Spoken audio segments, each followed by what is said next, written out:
Hola amigos de Recuperando Historias.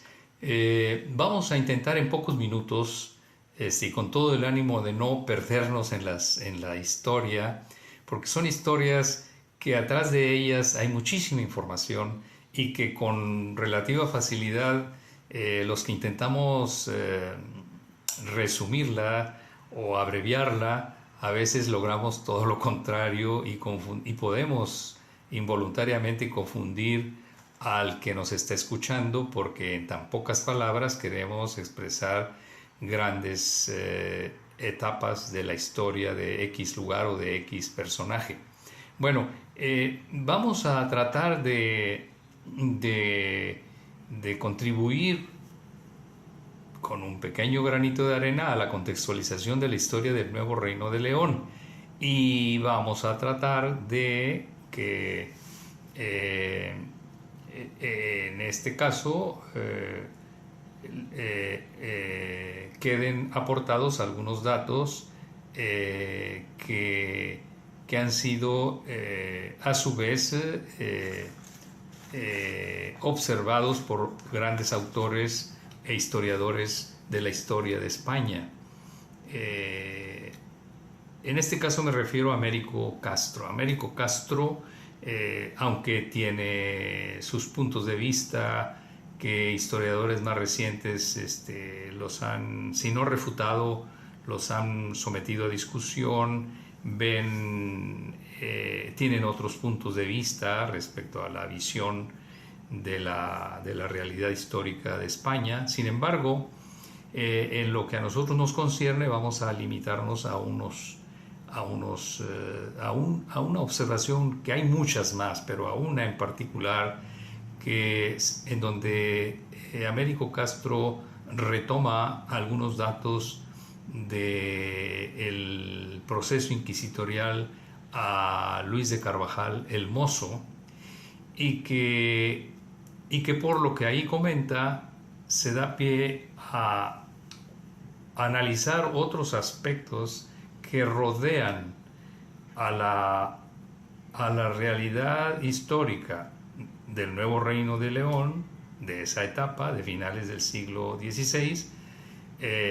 y que incluye la observación de otros personajes que vivieron y desarrollaron sus talentos y su labor, que fue notoria en la península ibérica. En este caso me refiero a Fray Luis de Granada. Fray Luis de Granada es, al igual que Santa Teresa de Jesús u otros personajes que fueron conversos, estos últimos que les estoy diciendo, y que hicieron aportaciones importantísimas al misticismo, a la espiritualidad y a la vida religiosa católica ibérica, y que después ya son reconocidos en el mundo católico universal. Pues Fray Luis de Granada lo cita Américo Castro, y vamos a dar lectura a este párrafo que se extrae del proceso inquisitorial, uno de los procesos inquisitoriales a Luis de Carvajal el Mozo, que como ya sabemos era el sobrino y heredero del Nuevo Reino de León, sobrino de Luis de Carvajal el Viejo, el conquistador y el colonizador del noreste novohispano. Bien, dice Américo Castro en este párrafo, y abro comillas: Luis de Carvajal el Mozo, quemado por la Inquisición mexicana en 1596, declaró en la audiencia del Santo Oficio el 21 de octubre de ese año que Manuel de Lucena le dijo que tenía un compadre en las minas de Pachuca que le llama Juan de Casal, cual por ser hombre de muy buena masa se había atrevido a tratarle cosas muy altas en la ley de Moisés. y que de las pláticas había nacido que había hecho dudar en la fe al dicho Juan de Casal, y que éste le había respondido: quiero ver en qué ley vivimos y si vamos errados. Y que por consejo del dicho Manuel de Lucena, el dicho Juan de Casal había pedido al dicho Manuel de Lucena que le comprase el Símbolo de la Fe, libro de Fray Luis de Granada, el cual lo compró. Es manifiesto que si Manuel de Lucena recomendó la lectura de una obra de Luis de Granada a la persona que esperaba convertir al judaísmo, sería por juzgar aquella lectura conveniente para su propósito. Es decir, que mucho antes de que Lorenzo Escudero, que era un comediante sevillano, declarara en 1658, estamos hablando de 60 años después, o más de 60 años, que el haber leído en los libros de Fray Luis de Granada le había hecho judío. Cierro comillas. Fray Luis de Granada fue un personaje con una capacidad de retórica y de palabra impresionante, a decir de todos sus contemporáneos. De tal suerte que llegaron a catalogarlo sus contemporáneos y los que después interpretaron sus libros como el Cicerón de España. Su oratoria y escritura lo coloca como uno de los más grandes ascetas españoles. Bien, ¿quién fue Fray Luis de Granada? Que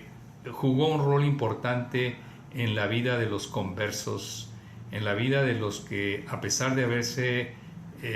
bautizado dentro del catolicismo, seguían con hábitos y costumbres de sus padres y abuelos, es decir, acatando ciertos preceptos de la ley de Moisés. Pues Fray Luis de Granada tenía como nombre real Luis de Sarria. Nació en Granada en 1504 y murió en Lisboa en 1588. Vemos que por estas fechas es cuando muere Fray Luis de Granada, es cuando se está empezando la campaña de conquista y colonización del nuevo Reino de León en la Nueva España. Fue un prosista, Fray Luis de Granada, un prosista destacado del siglo XVI.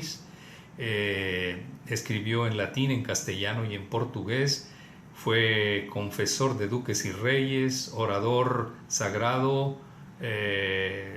tal vez el más famoso de su tiempo, un literato notable dentro de la literatura ascética del siglo de oro español. Bueno, pues escribe una serie de libros, todos de reconocida calidad, no nada más desde el punto de vista religioso, sino desde el punto de vista filosófico y del pensamiento. Tuvo como mecenas Fray Luis de Granada a un integrante de la familia López de Mendoza. Es Íñigo López de Mendoza, más no es el Marqués de Santillana. Este Íñigo López de Mendoza ya es descendiente de aquel personaje que también figuró en las letras y en la milicia, y que fue un hombre muy poderoso, perteneciente a una de las familias, por no decir la más poderosa y de más influencia dentro de la corona castellana, principalmente castellana, pero también aragonesa y de otros puntos de la península ibérica. Bueno, pues Fray Luis de Granada, aunque él es de Sarria, que es en Galicia, desde muy pequeño se reubicó su familia en Granada y él se crió en la Alhambra bajo el abrigo de la poderosa familia Mendoza, que ya para ese tiempo tenían también, dentro de tantos títulos, el de condes de Tendilla. Se formó en el colegio de San Gregorio de Valladolid, tuvo como maestros famosos teólogos como Melchor Cano, Bartolomé Carranza y Diego de Astudillo. Volvió al convento granadino de su orden, porque él era dominico, después de un tiempo en que estuvo fuera, y años después de regresar al convento granadino es cuando ya formalmente entra al convento de Santo Domingo de Scala Deu, en tierras cordobesas. Aquí es muy importante porque él también, aparte de ser oriundo de Galicia, aparte de vivir bajo la familia Mendoza en la Alhambra de Granada, aparte de haber recibido una educación de primer nivel para su tiempo, pasa un tiempo de su vida en Córdoba. Es decir, su presencia en estos 3 puntos que acabo de citar, además de otros, coincide con también el itinerario seguido por algunos otros personajes que finalmente vienen a dar al nuevo Reino de León en calidad de colonizadores y pacificadores. Ahora,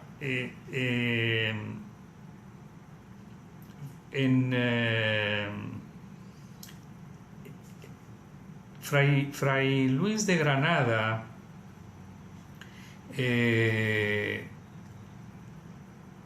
tuvo mucha cercanía con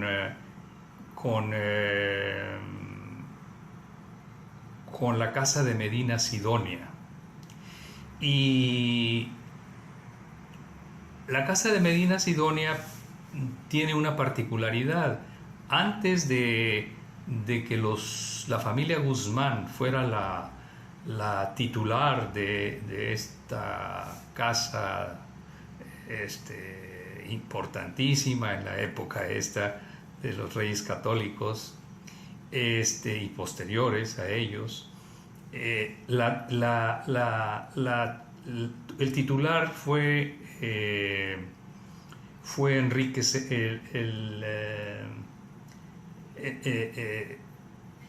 concedió un monarca que fue Enrique II, concedió por primera vez este título de Medina Sidonia en 1380, estamos hablando, a Enrique de Castilla y Sousa, hijo natural del mismo monarca, que tuvo con la cordobesa Juana de Sousa. Este dato que también hace coincidir la historia de Fray Luis de Granada con otros personajes que vienen, nietos y bisnietos, a dar a la colonización y pacificación del nuevo Reino de León, es importante porque todos estos acontecimientos coinciden con la historia de la segunda, tercera y cuarta generación de estos personajes que vienen a dar al septentrión novohispano. Y bueno, no vamos a entrar en los detalles de qué fue lo que ocurrió para que de este hijo del monarca Enrique II después pasara a los Guzmán, y que son los que continuaron con la titularidad de esta casa de nobles, casa ducal Medina y Sidonia. Pues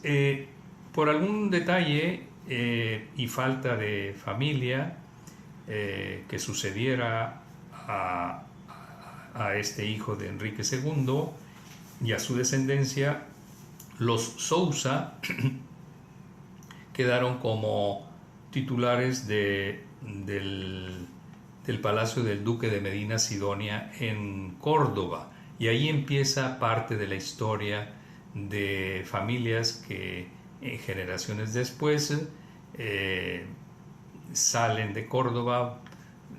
se trasladan a Sevilla y después algunos descendientes al área de Lepe y luego a Islas Canarias y luego ya su emigración final al Nuevo Mundo y en este caso a la Nueva España. Pero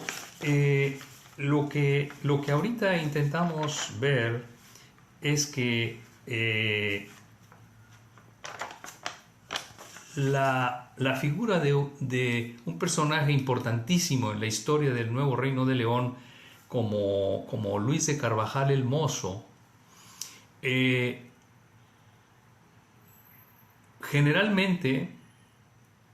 indebidamente también, los que no logramos entender mucho de nuestros orígenes,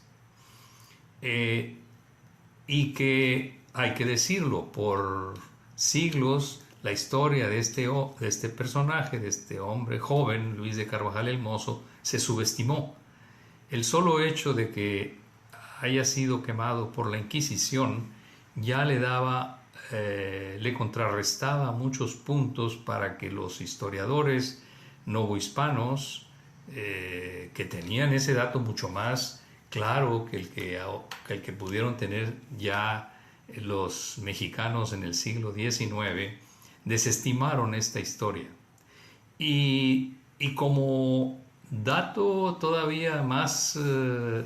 desfavorable para rescatar esta historia, buena parte de su proceso inquisitorial y de su historia se mantuvo no nada más oculto, sino que buena parte de esta información sale de México y dura muchos años en el extranjero y bueno, es toda una historia aparte, no es el caso tratarla ahorita, pero bueno, a finales del siglo XX, es decir, tenemos apenas 3 décadas, esta historia se ha retomado con fuerza y con deseos de que se llegue a rescatar la información de manera más profesional, más apegada a la metodología científica, y de ahí se derivan una serie de eventos. Pero lo que intento ahorita remarcar es que hay una serie de personajes dentro de la historia del Nuevo Reino de León que a veces son casi anónimos, pero que si partimos de Luis de Carvajal el Mozo, de la familia Sosa Cabrera, de la casa de Medina Sidonia, de algunas casas gobernantes contemporáneas al descubrimiento del Nuevo Mundo y luego a la conquista de la Nueva España, ahí concurren una serie de personajes que nos dan un dato o un indicio que es digno de analizar con más profundidad. Es decir, estas familias, en un porcentaje importante, tenían una historia inmediata de sus padres y abuelos y bisabuelos que los ligaba a lugares, a hechos, a historias y a conocimientos que los ubicaban en un nivel, con mucha certeza creo que así era, a un nivel académico con un potencial más alto que el promedio de la gran mayoría de los que venían a tierras del Nuevo Mundo. Tal vez, y sin que esto sea totalmente una razón totalmente de peso, pero creo que su cercanía, cuando no su práctica y su formación derivada de su origen sefaradí y judío, eso ya les daba cierta ventaja en el terreno del conocimiento y de la academia y de la preparación. A eso quiero llegar. Y entonces, bueno, espero que este videíto tan breve y tan disperso en su información sirva como base para empezar a ver estos personajes que cité y que nos ayuden a acabar de entender nuestro pasado y nuestra historia. Gracias, amigos de Recuperando Historias, por su tiempo y seguimos escuchándonos en próximos videos. Hasta pronto.